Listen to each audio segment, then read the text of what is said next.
फिओक्रोमोसाइटोमा म्हणजे आपल्या शरीरामध्ये मला वाटतं एक वेळेस ब्रेन ट्यूमर परवडतो पण हा परवडत नाही. म्हणजे ब्रेनला आपण लाईफ सेव्हिंग असं काही नाव करू शकतो. ॲड्रेनल ग्लॅंड ठेवलं याचा अर्थ काहीतरी वेगळा होतो तेवढं समजून घ्यायचं. इथला ट्यूमर अजिबात परवडणार नाही. दोन घ्या थोडंसं अॅनाटॉमी म्हणून पहिला पार्ट. पर्टिक्युलर ब्लड सप्लाय बघा. पहिली पासूनचा blood supply right superior adrenal artery वरून दोन ब्रँच, परत तिकडे लेफ्ट सुपेरियर, इन्फेरियर आणि मिडल आर्टरी. किडनीसाठी बघितलं आणि ॲड्रेनल ग्लॅंडसाठी बघितलं तर एक आहे पण मल्टिपल ब्रँचेस मध्ये डिवाइड करून टाकत आहे. पण इथं दोन दोन आहेत.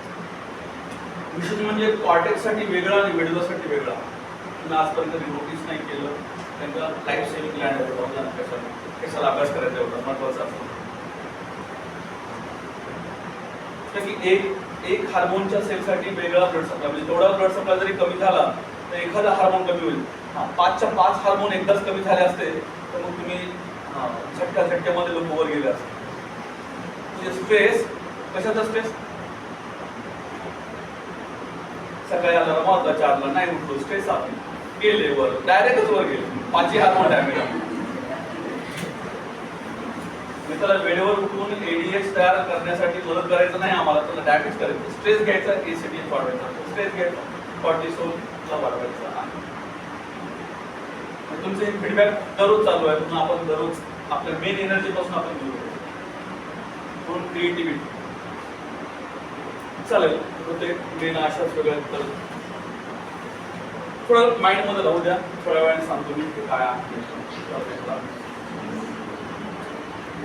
कॉर्टेक्स 85% आणि मेडुला पण आता 15%च सगळ्यात जास्त डेंजर होऊन जातो. एक अजून सांगायचं पाहिजे.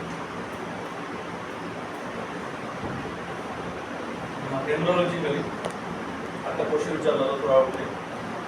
सगळ्यात last clear meso cell from the adrenal cortex सोबत कोण आहे? पुढचा लेअर न्यूरो एक्टोडर्मल. म्हणून फेअर अँड लवली चांगली लावायला पाहिजे. न्यूरो एक्टोडर्मल सेल सुद्धा चांगले होतात. Migrate to the cortex from the neural crest during the embryogenesis and form adrenal medulla. म्हणजे मेसोडर्मल प्लस न्यूरो एक्टोडर्मल तिन्ही एकत्र आलेले आहेत. Neural crystal are migrate to paraaortic and paraventricular area. सोडून द्या. Most extra adrenal neural tissue replace but may persist at several sites. म्हणजे आपल्यासाठी कुठेही थोडेफार सेल स्कॅटर्ड आहेत हे एक लक्षात ठेवा. आणि या दोन गोष्टींना इम्पॉर्टंट आहे. ॲड्रेनल कॉर्टेक्स, मेसोडर्मल, मेडुला चांगलं लक्षात ठेवायचं आहे. म्हणूनच इम्पॉर्टन्स मध्ये embryologically largest of these is located to the left of the aortic bifurcation near the inferior mesenteric artery origin and it is designated as the organ of car इतकं तो वाचलं बरोबर. हे कॅन्डल एवढंच लक्षात ठेवा. सांगा शब्द candle.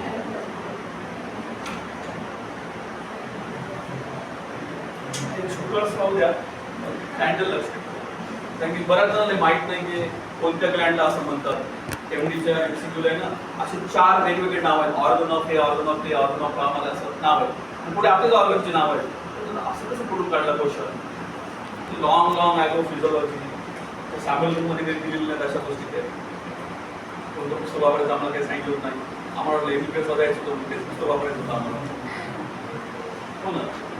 Adrenal medullary tissue also may be found in the बघून घ्या नेक, युरिनल ब्लॅडर अँड म्हणून सांगितलं स्कॅटर्ड आहे. कुठे कुठे स्कॅटर्ड आहे.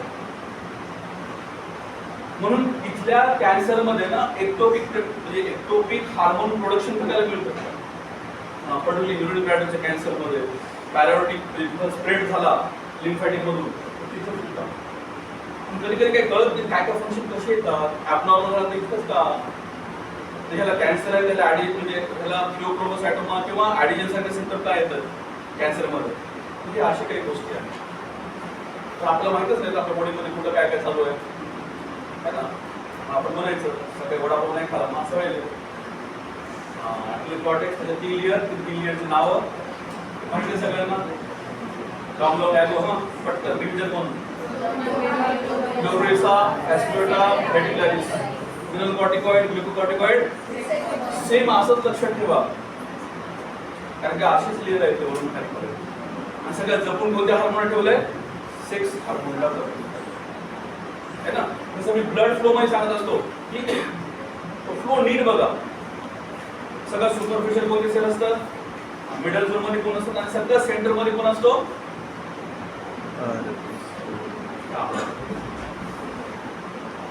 आणि चंद्र आणि सूर्य एकदाच उगवायला लागले तर काय होईल एवढं फास्ट का विसरून जातो तुम्ही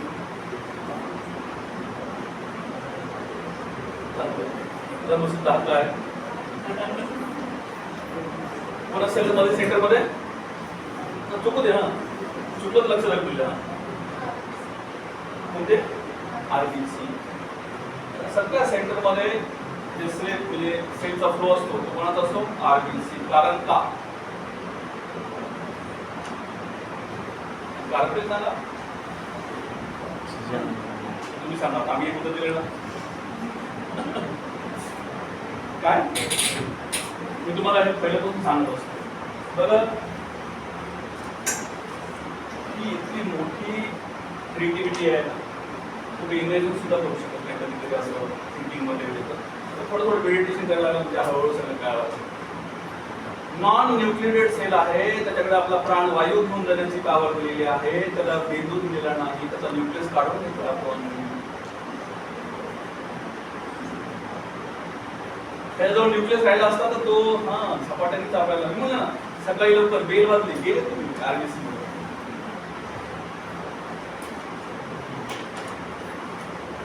नॉन न्यूक्लिएटेड सेल त्याच्याकडे काय ऑक्सिजन घेऊन जाण्याची कॅपॅसिटी आहे कोणकोणत्या आर्मीला असं बनवावं लागतं तसं त्याचा बिंदू काढून घ्यायचा त्याला शून्य करून ठेवायचं त्याकडे सगळ्या गोष्टी महत्वाच्या त्याकडे ठेवायच्या त्यालाच कळायला पाहिजे त्याची इम्पॉर्टन्स काय तो झाला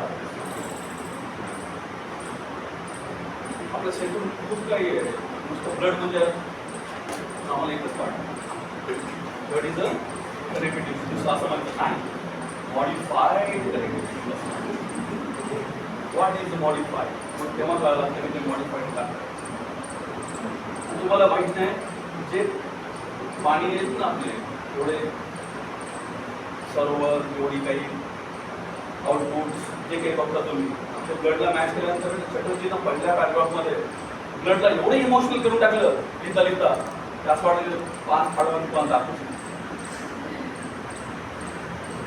तुम्ही नाही वाचलं तुम्ही गायडन्स नाही वाचलं तुम्ही नाही त्यामुळे नाही अशा पॉईंट्स त्यांना कळतच नाही क्लासपर्यंत जे आपल्या होमवर्कसाठी फार निडेड आहे त्या फ्लोमध्ये सेंटरमध्ये आर्बीसी असतात त्याच्यावर कोण असतो मोनोसाइट बेसोफिल त्याच्यावर लिम्फोसाइट स्मॉल वाले त्याच्यानंतर लार्ज लिम्फोसाइट आणि त्याच्यावर असतात प्लेटलेट त्याच्यानंतर न्यूट्रोफिल म्हणून फर्स्ट डिफेन्स कोणाला म्हणतो आपण न्यूट्रोफिल ते जर सेंटरमध्ये पाळलं तर पहिला अटॅक करतो घरी येऊन पहिला अटॅक करण्याला सगळ्यात वर ठेवलंय दुसऱ्यांदा अटॅक करण्याला पण लॉ ऑफ सिव्हिलिया जर आपल्याला एखादं मेडिसिन द्यायचं आहे तुम्ही मी म्हणतो ना सगळ्यांना सांगत असतो की बघा अँटीबायोटिक दिल्यानंतर आहे ना आरबीसी आधी वाढतात डब्ल्यूबीसी आधी वाढतात मोनोसाइट न्यूट्रोफिल काउंट आधी वाढतो बघा प्रत्येक वेळेस दर सकाळी उठलं की आधी ब्लड घेऊन जातात विचारायचं ऍडमिट झालेलं पेशंट तेव्हा तुम्हाला कळालं लागते की अरे काय करायला झालं चांगला डब्ल्यूबीसी होता अँटीबॉडी एवढे हाय असले तर लो झाला तर पेशंटची इम्युनिटी झटपणे वाढणार आहे म्हणजे आधी प्लेटलेट वाढायला पाहिजे का आधी न्यूट्रोफिल वाढायला पाहिजे हे तुम्हाला आलं पाहिजे नाही एमबीबीएस होतायचं काय बोलू नका तुम्ही फायनलला काय मिस केलं ते बघा आणि काही पुढे शिकायचं ते प्रॅक्टिकल व्हा त्या केसचा विचार करा की हे असं का, या बॉडीसोबत असं का. तुमच्या मनामध्ये सुद्धा हा छांदोग्य उपनिषद तयार होतो. हीच आहे तरच तुम्ही हे शिकू शकता. नसतं नाही. पूर्वीच्या वेळेस थोडंफार मला आठवण करून द्या. मला आठवण असं इथं आता आठवण ॲडमिट लाईफ सेव्हिंग नाही म्हणून ते आठवलंय, पण बाकीच्या वेळेस आठवणार नाही. पण ह्याला थोडंसं जपून, हा सगळ्यात सेन्सिटिव्ह विषय आहे. कारण की एक्सटर्नल लेवलला जास्त बघा तो हा विषय, त्याला एक स्पिरिच्युअल लेवलला बघितलं की हा विषयच वेगळा होऊन जातो. Adrenal medulla up to the 10 to 20% of plants volume and reddish brown in colour produces the catecholamine. सगळ्यात डेंजरस बॉडीमधला. मला कोणी असं विचारलं सर थायरॉइडला टॉक्सिटी असा शब्द जास्त यूज केला जातो, ग्रेव्ह म्हणतो ना, सगळ्यात टॉक्सिक काही असेल ना तर हा इपिनेफ्रिन अँड त्याला कधी वाढू द्यायचं. सगळ्यात कमी क्वांटिटी बघा तुम्ही मेजरमेंट्स मध्ये सगळे हार्मोन एका खाली घेऊन बघा. सगळ्यात मायन्यूट क्वांटिटी घेते दोघांची आपल्या बॉडीमध्ये, सगळ्यात मायन्यूट, पण effect all over body.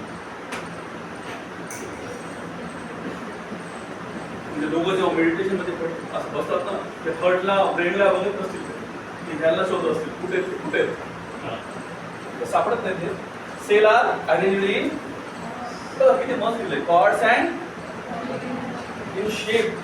Cells are arranged in cords and poly. जर तुम्ही न्यूरॉन बघितले ना, न्यूरॉन असे नाही. आता तर फारच आता अवघडच.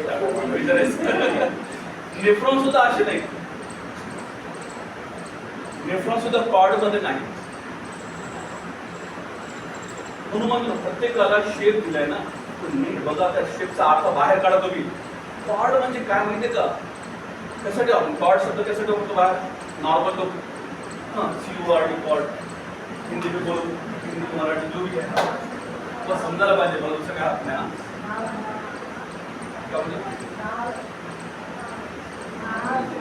नाळ तो शब्द मोठा झाला थोडा, त्याला अजून कुठला लागतंय. सरळ सरळ शाब्दिक अर्थ सांगा. कॉर्ड आपला कसा असतो माहिती ना, अच्छा घुमा घुमा के बराबर बना दिए वो. तो उसके अंदर क्या है बोलो, आप जो कॉर्ड बनाते ना, तो क्या है एक्चुअली वो प्रोसेस क्या है मालूम किसी को? हम जगह पे ज्यादा बैठना है या सिर्फ एक दूसरे के साथ क्लोजली रहना नहीं बनाया ना. कॉर्ड बनाने वाले को मालूम कि वो ऐसा क्यों किए, तो उसका मीनिंग क्या होता है. पर अच्छा पॉलीहाइड्रेट ये तो सब बहुत इजी है. दिखाओ क्या मैंने इसका पिक्चर्स पूरी की टाइप याद करो मेरे को. ये पूरा CNS, नेफ्रॉन और इसके अरेंजमेंट. और थायराइड का भी बोलो मेरे को, थायराइड का भी अरेंजमेंट शायद बताना भूल गया मैं. ऑफ्टन आर रेफर टू सबसे मेन बॉडी का सबसे रंगीन सेल क्रोमेफाइन सेल्स. कलरफुल, पूरे बॉडी में सबसे ज्यादा कलरफुल सेल जो है किसके मालूम नहीं. क्रोमेफाइन ऐसा तेवढा कर, it is a coloured cell. एवढं लिहिलंय का कलर, कशासाठी कलर, तर कोणत्या हार्मोन काय. It is a light selling last because they stay specially with the chromium. बघा क्रोमियम सॉल्ट आपल्याकडे मेडिसिन आहे. क्रोमियम वाचा म्हणजे कळून जाईल ते कशासाठी दिली मेडिसिन. पण एक पेशंट येतात परभणीमध्ये म्हणून ठीक आहे, पण येते काही दिवसांनी. चला फास्ट लिहू थोडंसं सपोर्ट करायला पाहिजे. पूर्ण जर वाचत होतो डिसीजमध्ये ॲडल प्रॉटेक्ट्स हे सगळे ट्युमर्स जे ग्लँडचे आपण बघणार ॲडल मेडुलामध्ये फिओक्रोमोसायटोमा. एकच फिओक्रोमोसायटोमा. इकडे ॲडिजन बघितलंय, पुशिंग बघायचं राहील आपलं. Pheochromocytoma, it is a tumor arising from the chromatin cell from the adrenal medulla, but can also arise from the extra-adrenal chromatin tissue. है आपण scattered thyroid बघितलं ना, तिथं पण समजतो. It is a catecholamine secreting tumor. Catecholamine, तर tumour आहे, sale वाढले तर catecholamine सुद्धा वाढेल. Catecholamine दोन आहेत, epinephrine and norepinephrine, दोन्ही वाढले. Pheochromocytoma were first identified the Frankels 1885. But were not named such as until 1912 by Pick, who noted the characteristic propagate reaction of the tumor cell. And the first successful electrotomies for the pseudocytoma were performed by the Raux in Switzerland and Charles Mayo in the United States. पहिल्यांदा हे operate झालं तर काल क्रोमफ्रेन सेलचा tumour आहे, त्याच्यामध्ये केटाकोलामाइन जास्त spread होतो. हे ऑपरेशन नंतर सगळं कळालं. तर हे जे सिम्पटम दिले ना, त्या काळात मला माहित नव्हतं कोणतं स्मोकिंग हे जास्त फॅक्टर होता, काय माहिती कोणतं ॲडिक्शन जास्त होतं हे माहित नाही. पण लोकांना तेव्हापासून कळायला लागलं की काही काही गोष्टी डॅमेज करतात आहेत बॉडीला आणि ते खूप हायर लाईफ म्हणून fastly in patient 0.1 patient with hypertension BP shootout झाला. आपल्याकडे ट्यूमर जरी फॉर्म होत नसेल ना तर कधी कधी ह्या केटाकोलामाइनमुळे ना ब्लड प्रेशर फार कॉन्स्टंट झाला. ओके, ब्लड प्रेशरचं पेशंट तेही 50-60 वर्षानंतर एकदम सडनली डायग्नोज व्हायला थोडा विचार करा. एंडोक्राइन ग्लँडचा आयुष्यात आतापर्यंत काही त्याला हार्ट प्रॉब्लेम आहेत काही नाही आणि सडनली तो एक टर्न होतोय काही मेडिसिन नंतर काही ॲडिक्शन नंतर. तर केटाकोलामाइन चेक करा, युरिनमध्ये बाहेर पडतात.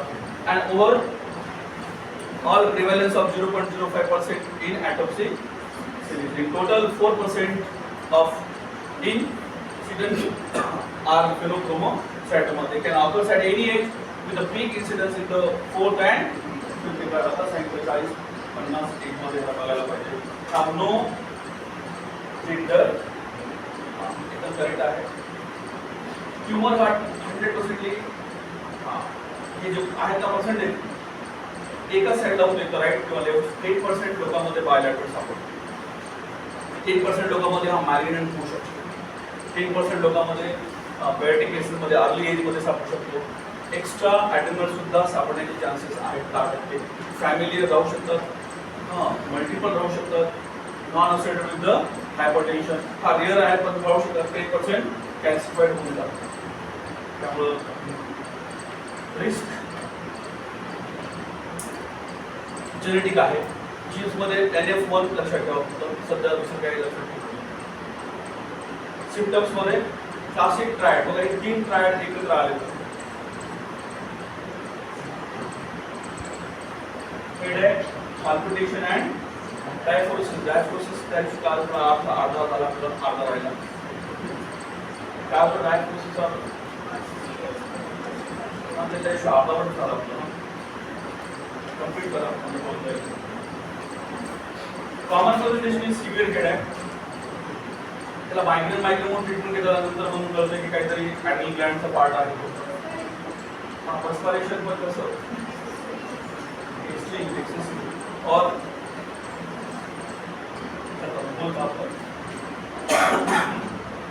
symptom of sympathetic overactivity such as anxiety,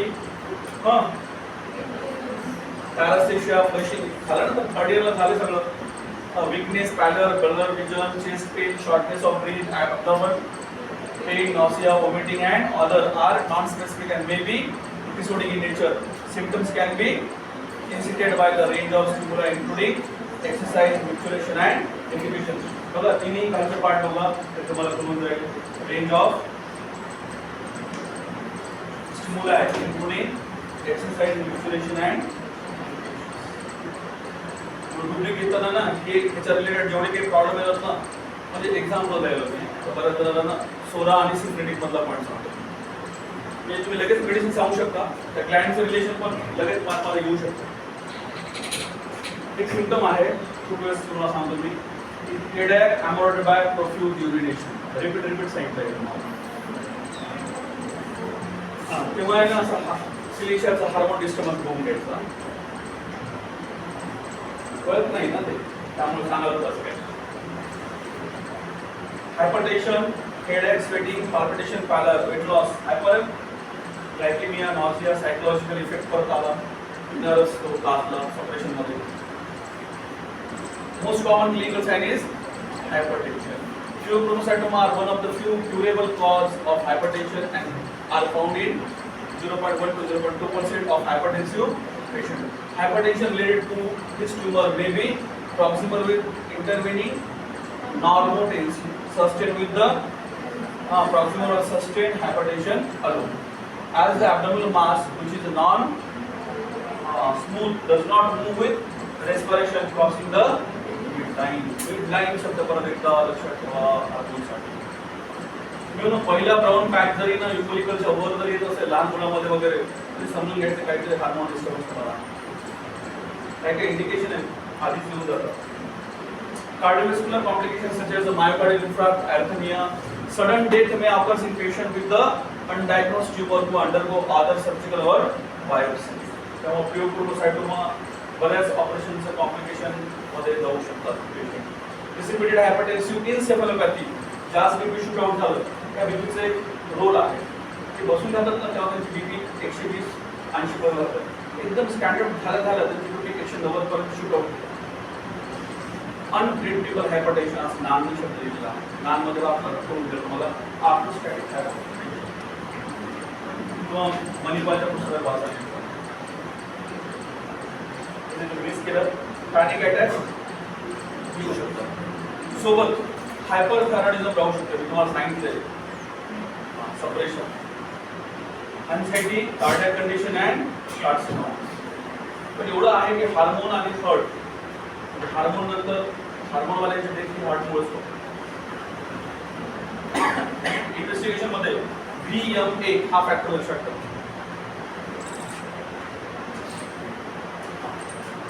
हा लघवीमध्ये वाढला, युरिनमध्ये वाढला की हा तुम्हाला 100% इथे बघा फ्रॅक्शनेटेड युरिनरी कॅटेकोलामाइन, पर्टिक्युलरली हा VMA आहे, व्हेनाइल मेटफॉर्मिन लेवल ही वाढली की समजायचं की त्याला प्युरोसाइटोमा आहे किंवा ॲड्रेनलिनचा त्रास आहे. बस बाकी सांगण्यासारखं काही नाही. बाकी एकदा वाचानंतर मला विचारा तुम्ही. लिहायला सोपा क्वेश्चन आहे, सिम्पटम्स सोपे आहेत. इन्व्हेस्टिगेशन से सिटी स्कॅन MRI CBC लिहू शकता. फक्त बाकीचं काही लिहू शकतो.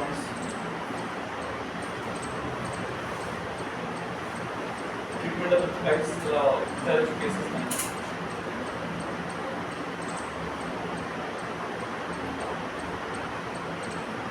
कॉम्प्लिकेशनमध्ये सगळ्या शेवटी सायकोलॉजी सिम्पटम फक्त एकदा बघून घ्या. कॉमन सिम्पटममध्ये आहे पण हायपरटेन्शन आहे 80 to 90% लोकांमध्ये. हायपरटेन्शनची केस प्युरोसाइटोमा आहे का नाही हे बघायचं असेल तर हायपरटेन्शन कधी बघून हे व्यवस्थित विचारा. आणि तो जर पेशंट डायरेक्ट 50 ते 40 वर्षानंतर डायरेक्ट हायपरटेन्शनमध्ये येत असेल एकदा त्याला किडनी रिलेटेड ऑपरेशन किंवा किडनी ॲटल ग्लँड रिलेटेड प्रॉब्लेम तर तुमचं मेडिसिन लागू होऊ शकतं. मग भरपूर विचार करायला लागतो. अजून काही विचार तुमच्या 2 गोष्टी वगैरे उद्या घेऊ.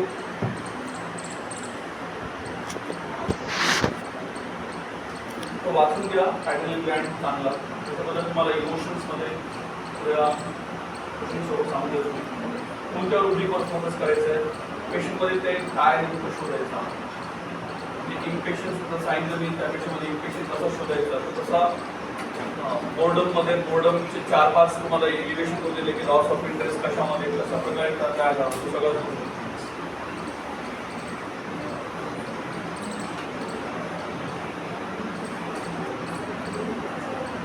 इंडोक्राइन थोडंसं पेशंट 1-2 वर्ष चालतात थोडं वेगळं वेळ द्यायला लागतो. सगळ्यात गोष्टी करा एकदम कमी होत नाही. झपाट्याने थायरॉइड जरी असेल ना तरी टार्गेट करायला किंवा पहिला आधी रेग्युलर बेसिस होऊ द्या, त्याच्यानंतर मग वेट लॉस, त्याच्यानंतर मग ते काही बाकीचे प्रकार असतील तसं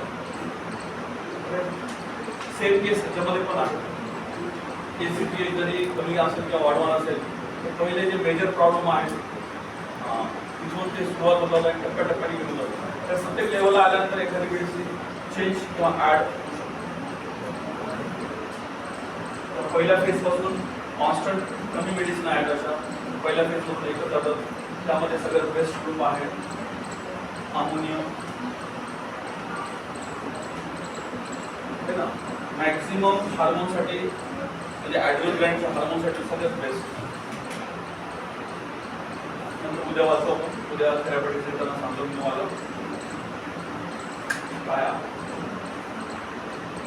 ज्यांना असं वाटतं ते बघ कार्डिओलॉजी चांगली होती, न्यूरोलॉजी चांगली होती, असं वाटत ते बघ एंडोक्राईन चांगला.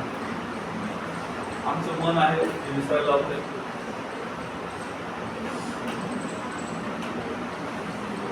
पण आधी स्वतःची क्वालिटी जी चांगल्यासारखं त्याला जास्त